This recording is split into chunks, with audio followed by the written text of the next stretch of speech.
Hello sa inyo mga kasari, magandang tanghali po sa inyong lahat. So for today's video, another vlog na naman po. I-share ko sa inyo mga kasari, 'di ba bilang isang tindera guys or mga kasari, dapat sa mga ibang tindahan, meron tayong advantage. At ito po yung i-share ko sa inyo mga kasari, yung lamang ko, yung meron ako na wala sa ibang tindahan. Siguro marahil meron din sila, pero ano nga ba yung lamang ko sa mga kakumpetensya kong tindahan? Medyo dumilim lang guys dahil nawala yung tirik ng araw, pero maya maya ay babalik din yan. Unahin ko na mga kasari ang GCash. Hindi po lahat ng tindahan ay may GCash. So ano bang meron sa GCash? Pwede po tayong doon, pay bills, ganyan, cash in, cash out, at pwede na rin dong mag-load. So, sa GCash, guys, alam nyo naman 'di ba na kailangan talaga ng puhunan dyan. Yung cash on hand, dapat may laman din yung GCash mo.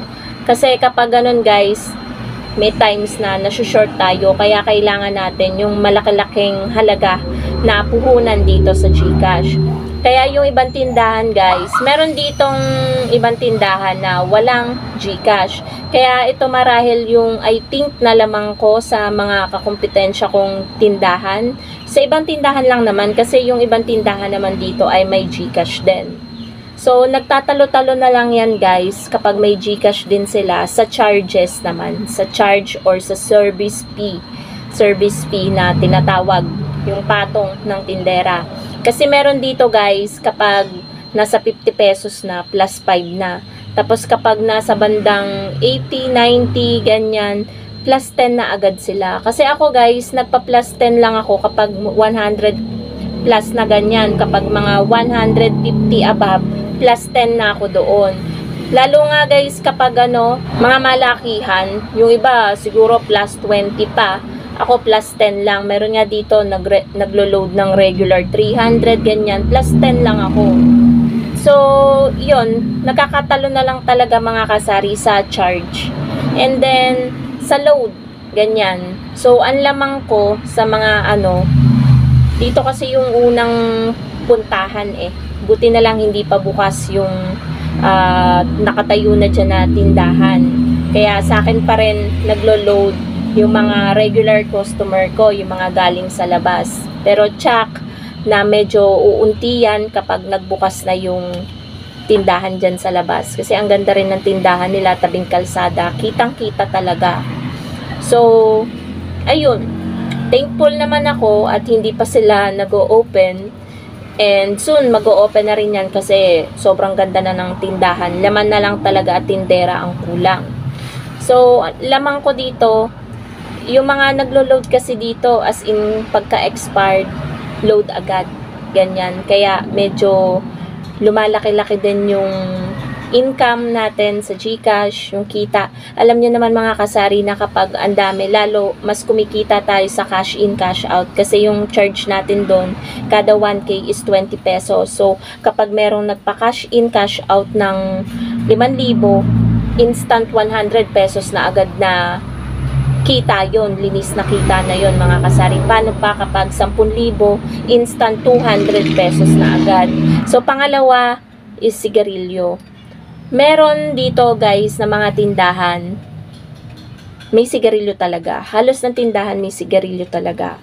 Nakakatalo lang din guys sa pricing. Tulad nga ng mga ibang bumibili dito, nung nakaraan lang narinig ko, sabi pre dito ka na bumili kasi mura dito. So, namumurahan sila. Siguro sa iba, ang Marlboro 10, ang Chester, tsaka Camel 7, dito guys sa islang. Kaya, namumurahan sila. Tapos, sabi, may bumili din ng Bear Brand Swak. 13 lang sa akin. Doon daw sa nabilhan nila, merong 14, merong 15. Kaya, dito na daw bibili yung kasama niya. Kasi, binilin din sa akin guys, nung bumili dito, na yung hindi nakakapagsalita guys, yung parang pipe, ganon. Kaya binilin sa akin na kapag pumunta dito, Swak Bear Brand lang ang bibilhin. So, sa sigarilyo guys, although meron naman lahat ng tindahan, ang lamang ko naman sa ibang tindahan kahit meron silang sigarilyo is yung aking pagpepresyo. Talaga guys na napakalaking talaga impact niyan kay customer. Kahit Kita nyo naman mga kasari, di ba, hindi naman tabing kalsada yung aking tindahan, pero pumupunta pa rin sila dito pa rin sila bumibili para makatipid. Naglalakad sila papasok, hindi naman kalayuan, pero 'di ba guys, hindi tabing kalsada pero dinadayo pa din dahil nga medyo mura yung ating sigarilyo. Third is yung ating yelo. Yan yung lamang ko sa aking mga kakompetensyon tindahan dahil ako guys ay hindi nauubusan dito. Araw-araw po akong may yelo. Mauubos man po yan kapag sold out na, kapag tubig na lang or ice water na lang, hindi pa tumitigas. So, araw-araw po akong hindi nagpapawala dito ng yelo dahil alam nyo naman, sa yelo tayo kumukuha ng pambayad po natin ng kuryente at tubig. Kaya hindi talaga pwedeng mawala. And at the same time, sa sobrang init guys ng panahon, talagang dito na ang punta ng mga meron nga dito nagpapa-reserve na dahil may pinapagawang up and down na bahay. Binabayaran na yan. Tapos meron pang pumapakyaw dito guys na galing sa bungan. And nung isang araw lamang, meron na ding nagpapa-reserve sa akin dahil siya ay naghahalo-halo. Kakastart lang niyang maghalo-halo business and lagi siyang nahihirapan kung saan bibili or maghahanap ng yelo. Kaya nag-chat siya sa akin na nagpapa-reserve na din siya. Pero by Monday pa siya guys, parang Monday to Friday lang siya nagtitinda ng halo-halo. So, ayun guys, yun yung lamang ko sa ibang tindahan dito. Pang-apat naman is meron po tayong merienda na paninda. Sa iba kasing tindahan guys, wala. Kung yung typical na tindahan lang, ganyan talipapa, wala silang merienda. Meron sila mga tinapay ganyan, pero yung merienda na siomai, siopaw, wala silang ganun. Kaya yun guys, I think yung lamang ko sa ibang tindahan kasi, ayan, araw-araw din po tayong naglalabas kahit makaramdam tayo ng tumal, ganyan. Minsan naman, sobrang mabenta talaga at nasosold out din ang aking paninda na siomai at siopaw. And super affordable yung ating siomai, 4 pieces, 25 pesos. Sobrang sarap na nun, kompleto na ang recados and yung mga seasoning pa niyan, yung mga pampalasa. And hindi tinitipid sa kalamansi.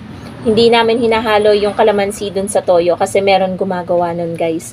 Tapos, yung siopaw natin, 25 pesos. Super duper laki na, ganyan. As in, sobrang laki na. With sauce pa. Kasi yung iba, wala ring sauce.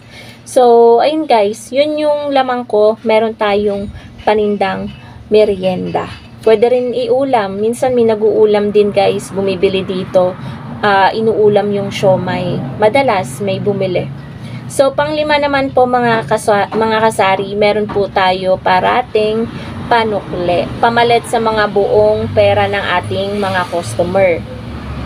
So, lagi po tayo may pamalit sa 1,000 pesos nila, sa 500 pesos na pera nila. Yan po talaga ang iniiwasan ko na maubos dito mga kasari kasi sobrang mahinayang talaga ako sa mga customer ko na kapag ayan na bibili tapos makikita ko yung pera 1,000 tapos hindi ko mapapalitan, pupunta sa ibang tindahan. Sobrang mahinayang po ako mga kasari kaya hindi po ako napapawala talaga ng panukle. And yun din kasi yung nakakahatak guys ng customer. Kapag alam nila na parati kang may panukle, sa'yo at sa'yo talaga pupunta yung mga customer para nga naman mapalitan yung mga buo nilang pera. Kasi tumatatak yan guys sa isip ng customer kapag ay, wag na tayo doon kasi lagi namang walang panukli doon na lang tayo sa kabilang tindahan. Kaya ayun guys, wag po tayong magpapawala ng mga panukli. So kapag may magpapapalit naman, tingnan nating maigi guys kung kakapusin ba tayo. So, tsaka tayo magpapalit or magpalit sa mga buo nila, tsaka tayo tumulong kapag labis naman yung ating pamalit or panukli. Pero kapag sakto lang, wag po nating palitan dahil ang hirap maghagilap guys kung saan kukuha ng panukli. So, pang-6 naman guys, meron kasing alak dito na hindi madalas ibenta sa ibang tindahan. Gaya guys ng GSM Blue Mojito. Wait lang guys, meron lang bibili. So, ayan po mga kasari, ako po ay nagbabalik. Gaya nga po doon sa GSM Blue Mojito, hindi po lahat ng tindahan ay nagtitinda niyan Kaya po, hindi po din ako nagpapawala niyan. Kahit isa, dalawa, dapat meron po tayo niyan. Ayan guys, meron lang bumili ng sigarilyo. Break time na kasi ng mga construction worker. Nasaktuhan pa talaga na tayo ay nagbablog. So, ayun guys. Hindi tayo nagpapawala ng GSM Blue Mojito kahit isa, dalawa. Kasi minsan talaga, may mga naghahanap talaga ng ganong alak. And isa pang lamang natin sa ibang tindahan guys dito is hindi tayo nagpapawala ng mga malalamig na alak. Ano ba yung dapat na nabibili ni customer na malamig na alak? Yan po yung ating Grande at Red Horse. Minsan yung San Mig Apple. Gustong-gusto po nila talaga yung malamig, yung hindi na sila maglalagay ng yelo kasi nag-iiba daw ang lasa. Kaya ayun yung mga customer ko dito guys, tuwan-tuwa dahil nga ang nabibili nila is malamig talaga. At yun yung lamang ko guys sa ibang tindahan dito kasi nga yung ibang tindahan nakalagay sa shell, hindi sila nagpapalamig sa rep. Ayaw ng ibang customer talaga ng ganon. Yung iba naman gusto ng ganon, pumapayag na lang kasi no choice. Bumibili na lang sila ng yelo. Kaya guys, mahalaga din na nagpapalamig tayo ng kasi malaki din guys yung kikitain natin kapag 'di ba? Kapag alak tapos makabenta tayo ng isang case, magkano rin yung tubo natin doon. Kaya ayun, nakakadagdag din siya ng customer and nakakadagdag din ng benta at kita natin. So, ayan po mga kasari, pasensya na po at medyo pahinto-hinto na yung ating pagbablog. Break time kasi guys, kaya maraming bumibili. And ayun nga, mga binibili nila, soft drinks, sigarilyo, ganyan. So, dito na tayo guys sa pang-pito, yung dapat mabilis kang magbenta or magtinda kay customer. Lamang ko yan sa mga ibang tindahan dito guys kasi alam ko naman talaga na mabilis ako magtinda. Hindi na ako tatawagin ni customer, pabili po kasi always po akong nandito sa aking pwestong ito. Pag wala dito, nandito lang ako sa kabilang sulok, nakaupo, nag-aantay lang ng bibili. So, hindi po talaga ako umaalis talaga sa loob ng tindahan. Depende na lang kung meron akong kukunin sa loob or ako po ay magsi-CR. Kapag naman po ako ay magsi-CR, minimake sure ko po na laging may maiiwan dito. Kasi guys, 'di ba, wala pa naman yung gate natin. Natigil yung gawa ng gate natin dahil medyo na-short tayo sa budget. Pero soon, magkaka-gate din yan. Si partner ay nagwo-work na. Nag-start na siya, 'di ba? Sabi ko sa inyo, Monday siya magi-start pero pinag-start na siya ngayong Saturday. Kaya 'di ba? Nakakaipon-ipon tayo lalo. So, ayun, kapag mabilis kasing magbenta, guys, diyan ka din dadayuhin ni customer kasi may mga customer, guys, na ayaw na naghihintay. Alam din nila na doon sa tindahan na 'yon ang bagal magtinda. Kaya ikaw, kung mabilis kang magbenta sa mga customer, tsak guys, dadami ang iyong customer, dadami ang iyong benta at kita. Kasi guys, alam ko sa sarili ko na mabilis talaga akong magbenta. At doon yung ikinatutuwa ng aking mga customer. Minsan nga itong kabilang bilihan, ginagawa ng drive-thru. Yung mga motor, hindi na guys bumababa yung mga nakasakay sa motor. Talagang dito na tumitigil. Kasi alam nila na mabilis ko lang silang mabebentahan. Usually naman yung mga nakamotor, bibili lang yan ng yelo, bibili yan ng sigarilyo. Ganun lang yung binibili nila. Kaya hindi na sila bumababa. Umiikot na lang sila papaganyan. Hindi na talaga sila bumababa. And kapag yelo naman guys yung binibili nila, kapag nakita ko naman nakabike or nakamotor yung bibili, at dinodoble ko yung plastic kasi maigi na yung sigurado, 'di ba mga kasari? Meron lang guys dadaan. Mabilis magtinda. So, ang pangwalo at huli naman po mga kasari yung pricing sa paninda. So, murang pagpepresyo. I think guys, yan yung lamang ko sa ibang tindahan. Hindi naman sa nagmamalaki or something, 'di ba, mga kasari? Syempre, minsan bumibili din tayo sa ibang tindahan at hindi natin maiiwasan na tumingin-tingin sa presyo ng mga paninda nila. At minsan nababalitaan din natin or sineshare din sa atin ng mga customer na bakit nga daw doon mahal ang bili nila, pero pagdating dito sa tindahan ko ay medyo mababa ang presyo. So, ayun, nakakatuwa, napakinggan guys kapag may nagsashare sa atin ng mga customer ng ganon dahil nga dito na sila bumibili. And yun guys, talaga yung malakas talagang makahatak ng customer. And kapag madami dibang customer, madaming benta, madaming kita. Kaya ingatan po natin yung pagpa-pricing po natin sa ating mga paninda. Wag po tayo masyadong overpricing. So, yun lamang po mga kasari, yung lamang ko sa ibang tindahan kung bakit dumadami yung aking customer and yung aking benta at kita. Sana po nag-enjoy po kayo mga kasari dito sa aking vlog. Magandang tanghali po sa inyong lahat and happy selling po. Bye guys!